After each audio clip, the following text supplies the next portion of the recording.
Hey, everybody. Thanks for tuning in to the Hanging On to Hope podcast. I'm Brenda J. And I'm Karen Wonder. And we are HangingOnToHope.org.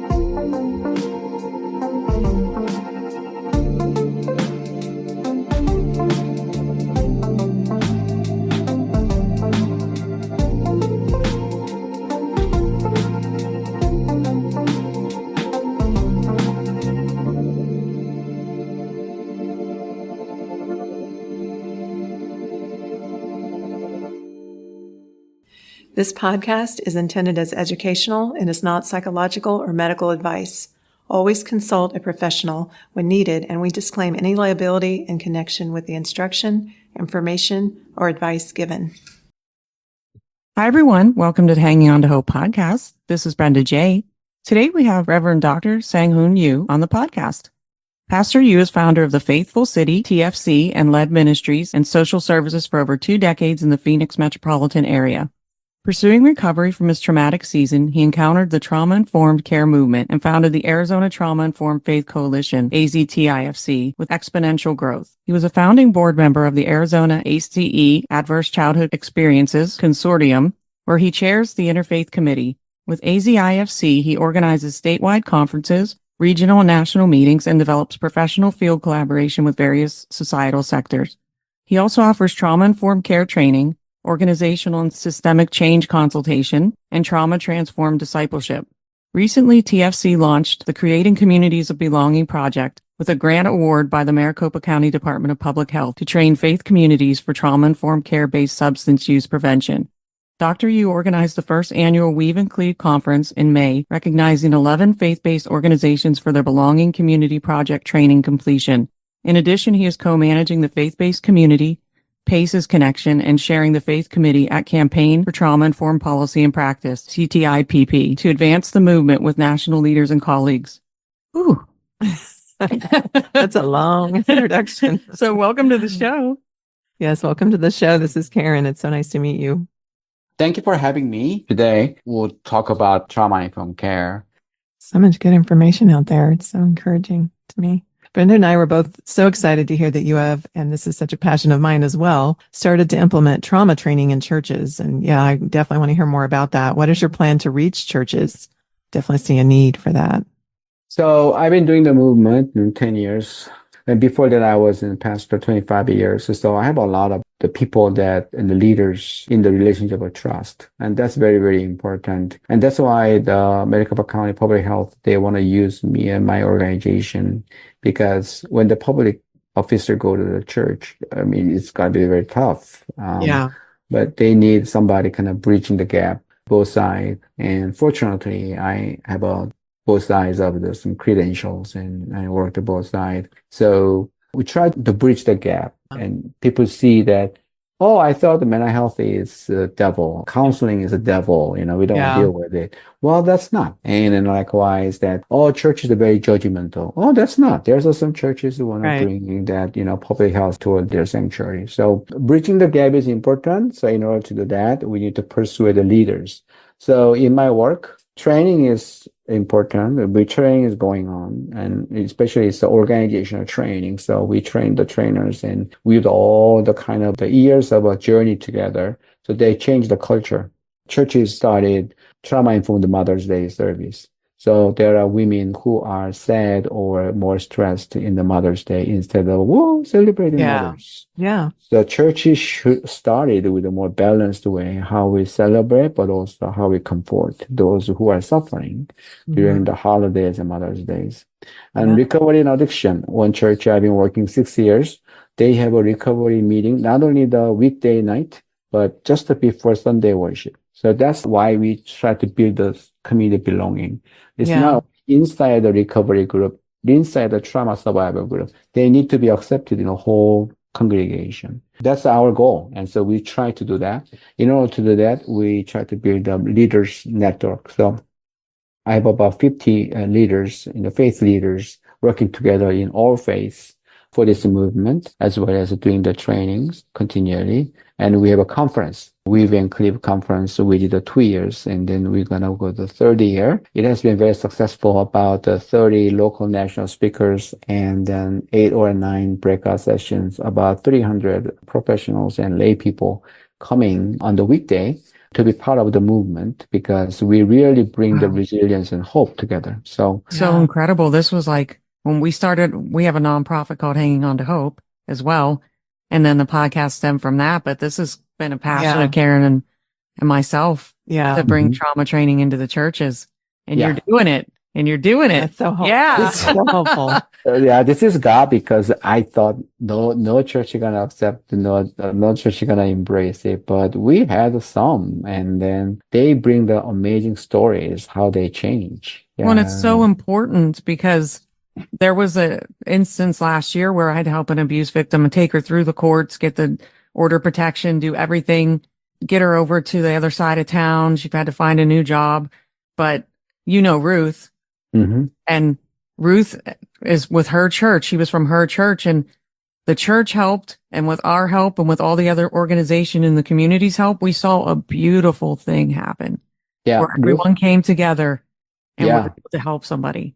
Definitely. And Ruth and her organization has been trained, and Maricopa County and our Facebook City, we actually give the award. Those organizations got through training and also continued the journey. So she's equipped. So they understand it. They know how to be trauma informed. So that's kind of very important. We need to change the leaders, and leaders are going to change their organizational culture, and they're more equipped to do that. It's very, very important. Yes. And then you guys collaborate together, right? Yeah. And I hope more churches do seek that out, because like you said, trauma is a buzzword now, it's out there. So I hope more pastors will, seek this way of kind of, like you say, bridging that gap a little bit. Yeah. And even if they're not trained, to know that there are organizations like ours and lots of like Winged Hope in the community that they can come to and get the help they need, so we can work together. Yeah. Because that's what happened, is we worked together and it worked. Exactly.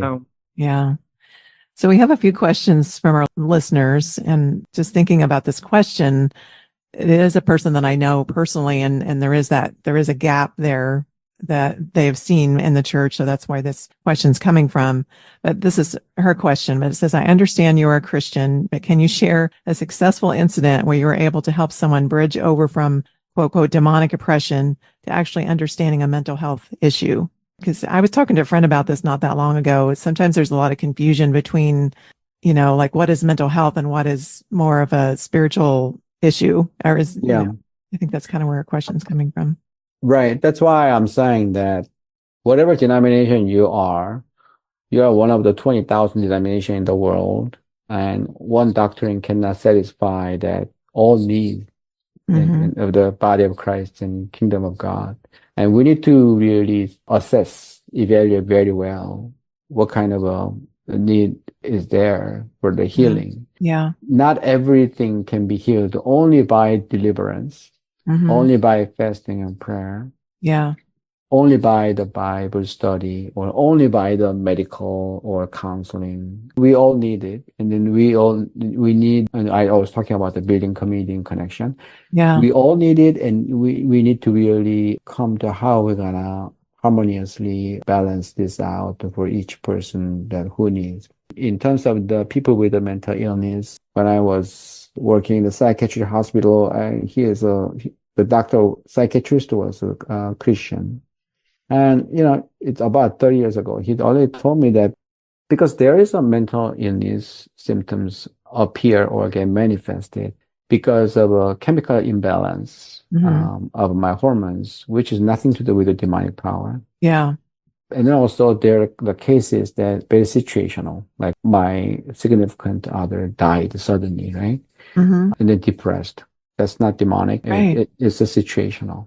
There is something that really demonic possessions we can easily read in the Bible, right? We need to learn how to discern all these things. My friend, Dr. Bob Roten in the Asian Trauma Institute, he makes a very funny but really important analogy. Like, let's say there's somebody is dehydrated, right? If somebody dehydrated, we know that well in Arizona, What do we Yeah. need? We need that person needs to take a rest, drink a lot of water, right? Mhm. But because of dehydration, that person shows some hallucination, some kind of some kind of a psychic kind of symptoms. Then Mhm. what happened? Yeah. Maybe some people are gonna try to cast out demons on this person, or I've been dehydrated before and it does that to you. You're hospitalized, like mine was that severe. Your Uh, brain can't even tell what people are saying to you.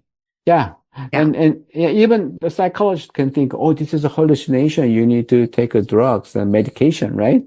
Right. But if you are dehydrated and then you show some kind of psychiatric symptoms and all the things or a weak body, you need to take a rest and you drink water. You need the water. This is what I'm Yeah. saying is that the mental health is not only demonic or psychological issue, it's a physiological issue, it's a body issue. And now the traumatology is really about the biology.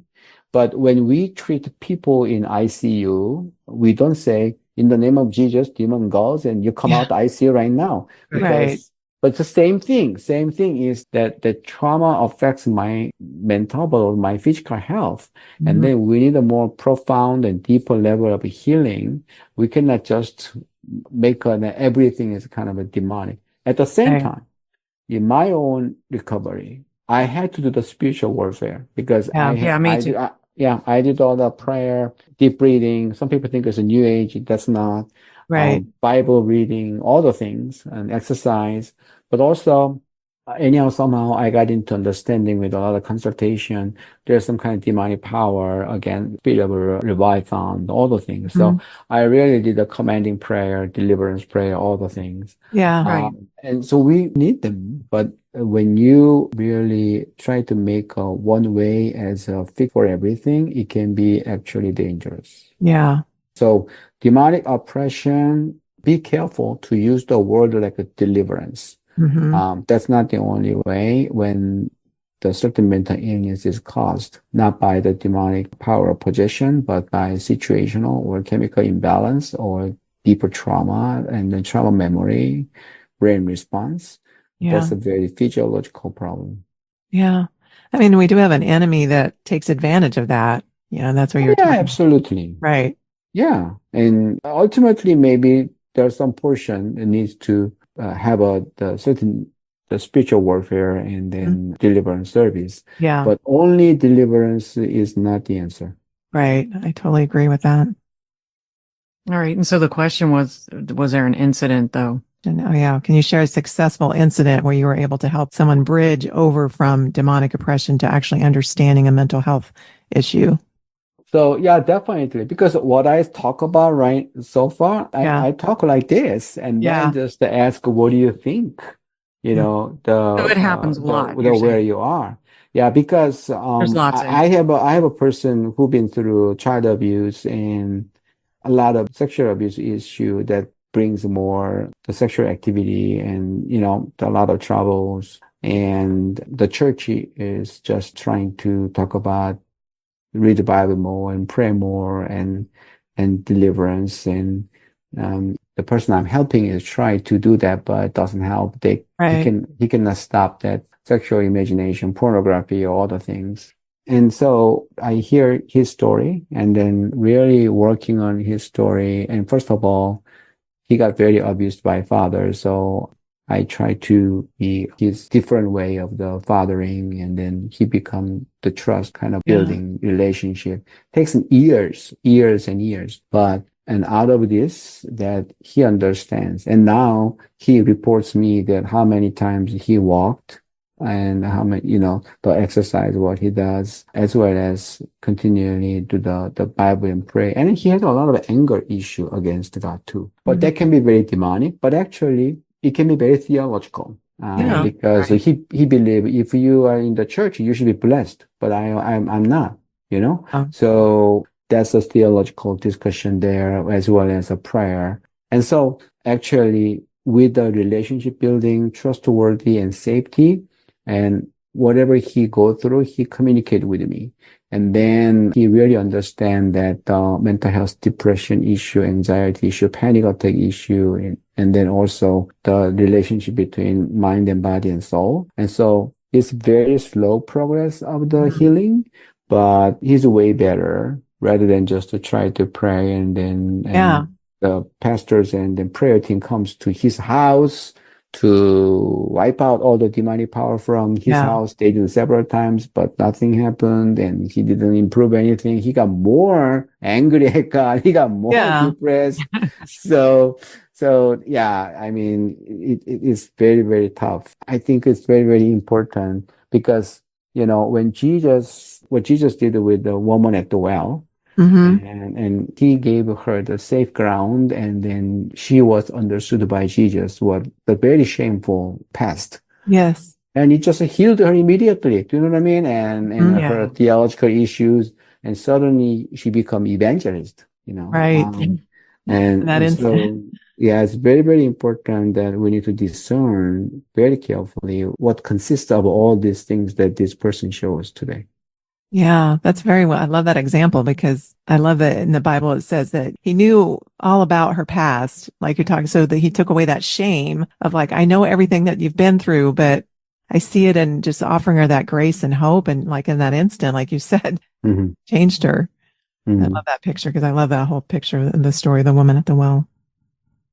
Yeah. So our next question is, why do you believe it is so difficult for Christians to grasp the concept that the brain, like any organ in the body, can have misfires and fail? Again, I think, first of all, we can control our thought, our emotions, but we cannot many a times. We talk about the humility. Yeah. We need to humble ourselves, and we need to learn how to depend on God. And also, when we try to explain our human being as a spirit or soul and flesh, right?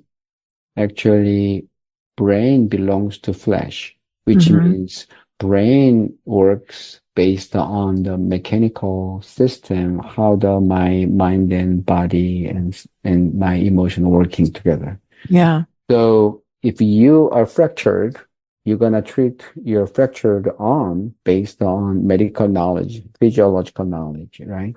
Mm-hmm. And same thing. It's a very, very same thing that although brain is thinking system and it includes the feelings and how kind of harmonize with the neurodynamics and neural pathways and nervous system, immune system, everything together. Very complicated, but this is how God designed very beautifully, fearfully. And we need to humbly learn and this brain and science and everything, try Yeah. to believing that God designed it this way, then I need to treat it very wisely because I always say Bible is a perfect book for our salvation of our soul. But there are portion Bible cannot explain. Like if you have a certain infection in your body, you go to the doctor who has a more better idea.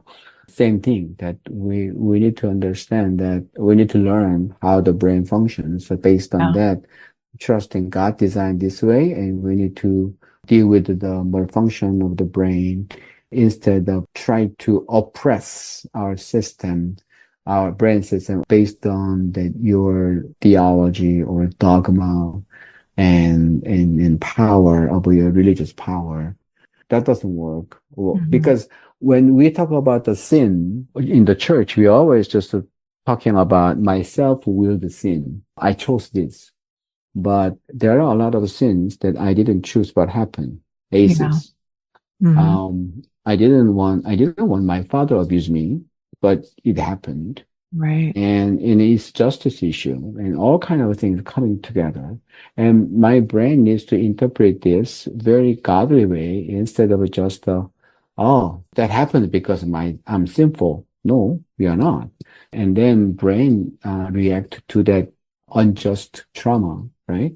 And we need to learn how to respond to it with that wounded system of our brain and heart and mind and body, and how much Jesus carefully work with the people with the trauma. Look at that, rather than to try to, well, if you read the Bible more and pray more, everything gonna be good. No, that Yeah. doesn't work that way. Right. American Bible Society, they created institute called Trauma Healing Institute. Why? they are all about the Bible. They are all about publishing and that people read the Bible. Why they need a Trauma Healing Institute? Because they found trauma is a hindrance, right? We translate the Bible based on their own language because Yeah. language barrier to read the Bible. And they found with their missionary, Congo and Africa, all the experiences, they found trauma is a hindrance to read the Bible better. Mm. So instead Mhm. of saying, if you read the Bible and pray more, trauma gonna go away. Actually, if you hear the trauma, you can read the Bible better Wow. and you Yeah. can understand Bible better, and then you can pray better. Yeah. And so that's what American Bible Society found, and they do that work, So that's important that we need to learn how our body works. I love that because like they don't have to oppose each other. That's what you're saying. Like, brain science and the Bible, they don't have to be this opposition. They all work together. And it Yeah. sounds like they're realizing that that's such a key. Yeah, and I think the answer to that question is Christians struggle with it so much because they're only looking at the spiritual part of it, not a holistic mind, Yeah. body, soul, and spirit. It all Yeah, goes and like together. you're saying that all God goes made our together. brains to be able to cope with the trauma. Like you Right. wouldn't survive if God didn't put that in the brain. It just makes sense when you really understand it. He made us, he made our bodies. And I don't think I began to heal until I started to study the brain and study my body and study that it all went together and what was going on with me. Because I wouldn't even have needed to know that I needed to regulate myself. Yeah. There's this physical part going on with this, and part of the regulation is bringing the spiritual into the physical. Yeah. And for me, it was deep breathing because I realized I was such a shallow breather and I struggle with anxiety. So learning to breathe deep was like, oh my gosh, like everyone's saying, oh, yoga's, of some kind of, demonic thing or something. And I'm like, no, yoga has been so life-giving to me. Yeah. Learning to regulate my system and to breathe deep and stretch and, just let it go. Yeah. You don't have to bring Hindu spirit while you practice Right. yoga skills. It's a Right. skill set. Yes. And then now the science is proving it. So this is a wisdom. Yes. And when actually Europe did the Reformation and Renaissance, and then they developing all kind of great industrialization, everything, but they found Arabic countries had a better idea about the mathematics and chemistry, and then theologians got in trouble because they are pagans, they are not in Jesus, why they have a better ideas, and then we developed the theology of like general common grace of God. So when you have a Jesus in you, that's God's special grace. Right. But it's like Psalm says that God pour out the rain everywhere. So likewise, that there's a general common grace to all people. Yeah. And we look at that as a grace of God rather than, that's a demonic, that's a Gentile, that's non-believers, and we should be excellent more than them. I'm sorry, humble yourself. Yes. Yes. Yes, I love that. So the last question, how do you reason with Bible verses that almost appear to shame us for doubt, fear, being overwhelmed, etc.? You kind of touched on this. They seem to make little room for people to struggle and not be looked at as lacking faith, but perhaps dealing with a real physical health condition. And that's kind of what you've been talking about. We kind of just. Anything more you want to say to that? Anything you want to add? Let me tell you one thing. You are follower of Jesus. I am follower of Jesus. I always talk about it. If I am a child of, if I am Jesus, if I'm son of God, I have one complaint against my father. Do you know what it is? When we apply job, we write our resume, right? Mm-hmm. If I'm Jesus, in human perspective, crucifixion must be the last item in my resume. It's the most shameful thing in my life, in a human perspective. Ironically, God used his son's most shameful place to save the world. Yeah. And I have a trouble with the church when we say, in Jesus' name, you must be top of the world and you need to be excellent and you need to be the victor, all the things. However, our Jesus encouraged us to take upon our own cross, and he encouraged us because he took the cross. And God used his son's most shameful incident to actually save the world. And God told also Paul, I'm not going to answer your prayer because being humble is better than you get healed and more Yeah. victorious. Because when you are weak, you are complete. Yeah. There's so many paradoxical truths we need to follow. Mhm. Okay. So trauma can be a shame, but trauma can be really opening door for you to Mhm. look at God and Jesus and his disciples, a very different perspective, because this can be opportunity that you can understand the deeper mystery of God, mystery of Jesus, and you can grasp a real time that you can follow Jesus. Paul said in Philippians chapter 3, if I can know Jesus better, I'm gonna jump into his death. I'm gonna partake his death Yeah. together.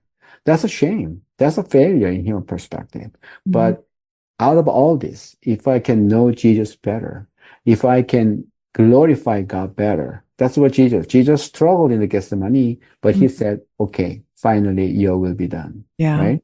You So showed it's that very, very humility. important when we follow Jesus, if we only focus on our worldly glory, and I don't think that that's the way that how we follow Jesus.